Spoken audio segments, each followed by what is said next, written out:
ఈ జన్మమే రుచి చూడడానికి దొరికెరా. ఆహా ఆహా.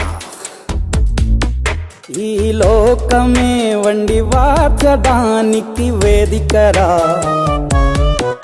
వెడి వెడనల్లో నెయ్యి చారు కూరలు వెయ్యరా. అడ్డ విస్తరిలో 6 రుచులు ఉండగా బ్రతుకు పండుగ చెయ్యరా. ఈ జన్మమే